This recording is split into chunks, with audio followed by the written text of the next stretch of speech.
Hey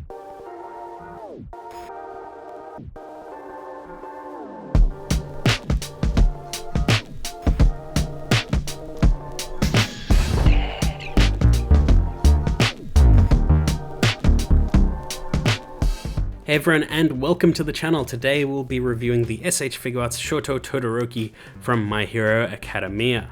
Now, I've already looked at the Deku and Bakugo as well as the sold separately effect part set, so I do recommend looking at those as well. And while I'm not a huge My Hero fan anymore, like I haven't been watching the anime, I dropped the manga, I still appreciate the series for what it is. I just got bored of it at one point and stopped reading and watching. I really do mean to go back to it, and so even if I am not a current fan of it, I still liked it enough, and I did review the Deku and Bakugo even if they are looks and effects that I wasn't super familiar with. I think I stumbled through the reviews well enough, so I think they're pretty good to look at. I did make a compilation of all three reviews in one long video, so you can check that out as well. But today we're looking at Todoroki, and he is a standalone figure. There is no sold separately effect part set, so we're already off to a pretty good start. And I will say outright that he does come with a really, really good loadout. So moving right along, because I've spent too much time talking about it already and looking at the figure, we'll take him out of the box. So here's what Todoroki comes with, and it is a really good loadout. So we get the figure itself. There's 5 faces, as well as a mountain of effect parts and hands. So he's got a crossed body effect part, he's got a flaming fist, sort of like ice flaming fist sort of thing, it's hard to tell. He's got an ice effect for laying on the ground, he's got a windswept action hair, he's got really nice paired hands, as well as 2 joined hands together, and just a really, really solid looking set of accessories. And if his posability is anything like the Deku and Bakugo, he'll be able to make use of all of this and then some. So taken out of the box and put on a display, here is Todoroki, and he looks pretty good. Aesthetically, very similar to where I left off on the manga. I know it has changed a little bit, like the sort of waist part seems a bit different. His chest is a little bit different as well. I don't think he had that sort of like grayish T in the chest and abs, but in general, the aesthetic is very, very similar to how he started out, or at least how he was post like that school tournament, because that's when his outfit changed instead of that weird like half button-up shirt thing. That was kind of weird. I'm glad that they changed the look on that one. But in general, the aesthetic looks really nice. Decent amount of paint and detail all throughout, and reads pretty much as the character. I saw a couple images of people's ones in hand, and it must have been a lighting thing or something, but it looked like his faces didn't match the promo images at all. While I don't think the faces look as good as the promo material, I do think they are really, really good regardless, and do capture the character's likeness very well.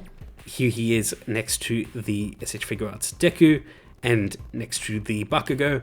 So he stands a little bit taller than Deku, about the same as Bakugo. I'm pretty sure that's correct. And I am glad that they are all pretty much brand new sculpts every single time they release one of these figures. Definitely makes the development time way longer, but it is appreciated aesthetically. Now for posability, it's where the figure shines. So he's got a ball joint at the head and neck. It's like a dumbbell ball joint.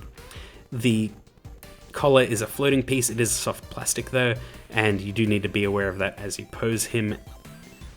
His arm can rotate all the way around, hinge up. There's a swivel at the upper arm, double bend at the elbow, as well as a ball hinge at the wrist.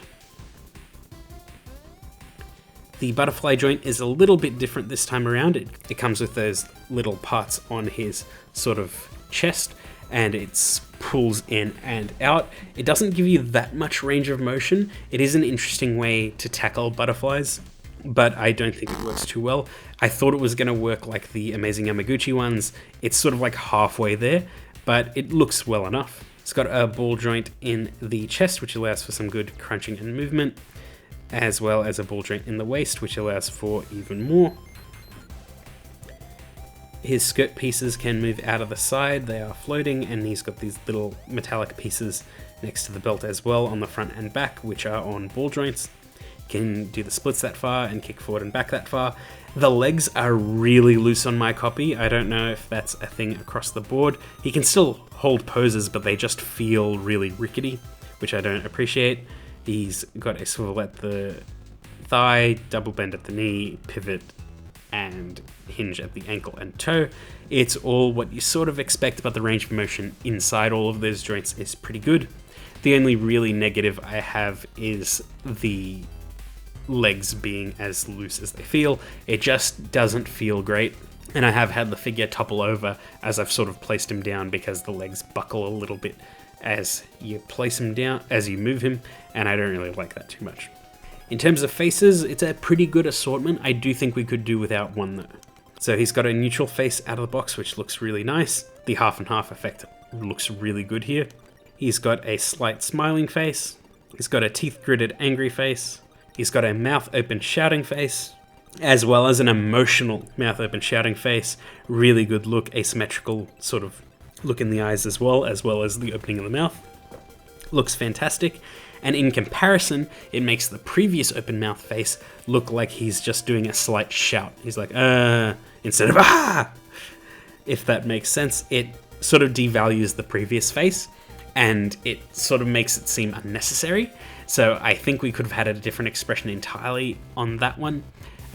It just doesn't seem like enough of a shout, if that makes sense. And the other shout looks fantastic, and like I said, it just sort of devalues the previous one. All of these faces are compatible with his other hairstyle as well. It's pretty easy to swap everything out. It's just popping off the head entirely and attaching this new one, and then you just replace the bangs as you're swapping in the faces. And again, the other shouting face just looks even more bored with the windswept hair, but for the other faces works pretty well. One other mild annoyance of this figure are the hands. They have a slot on the back where you swap out the sort of wrist armor for every single pair of hands, similar to what they did with the old S.H.Figuarts Jiraiya. Kinda sucks, it's a little bit annoying, they are quite loose and kind of easy to lose. Hopefully that doesn't happen, but I feel like we could have had hands with that sculpted in for every single pair of hands. They've done it before, and it just feels like a weird oversight. Yes, this figure was already a little bit more expensive than most other S.H.Figuarts, but I feel like if you went just a little bit more expensive and included that with all of the hands, it would have probably gone over just a little bit better. But with those faces and accessories, you can get Todoroki into some really nice poses. I will say as well, one of the other annoyances is it's quite hard to remove his chest part to put on the flame and ice effect that goes over his chest. I had to take apart my figure's torso just a little bit so I could pop in there. The instructions aren't super helpful on this part and just makes it a little bit awkward to figure everything out. I haven't removed the effect since. I'm pretty sure it'll be easy to remove it just because I've got a better grip on that part, but actually taking off that chest part initially was pretty annoying. But otherwise, he is a fantastically accessorized figure. He's got all the effect parts you need. If anything, it would be nice to have even more grandiose effects, but that's what the Tamashii Nations like sold separately effect parts are for. They're to add set dressing to make dioramas. So if you had a good flame effect or a good ice effect, it would add even more to this figure. But what he comes with is fantastic. Like already the chest piece was great. The little ice effect on the ground for one of his hands is good, but the different fists entirely are great. I'm sure you could probably repurpose the S.H.Figuarts ace pieces as well and make even more crazy stuff for this figure. But he is a fantastic release, looks good, works well with other figures in the line, and I'm glad with where they're going with this set. I just hope that quality control stays fairly consistent along the board. So far there's sort of been a problem with each one, but it's never been enough to actually hurt the figure.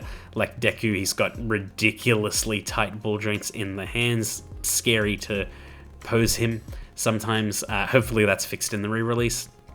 The Bakugo is spiky all over and just makes it really hard to handle. And this Todoroki had the loose legs and weird wrist gauntlet thing. but in general they are all really good figures. I'm sure the Uraraka will be fantastic as well. The Derby looks incredible, and I'm sure all the other ones on the horizon will be even better as well. But yeah, that's pretty much it. I hope you enjoyed that video, and I will see you all next time. Oh hi, I didn't see you there. As you can see, I'm hard at work making new videos for the channel. Now, while I'm happy with where the channel is right now, I could use your help. By liking, commenting, and subscribing to the channel, it helps out the YouTube algorithm and recommends my channel to more people. So if you like any of my videos, please let me know, it really helps out. And if you liked this one, please let me know too. It means a lot to me, and I really appreciate all of you guys.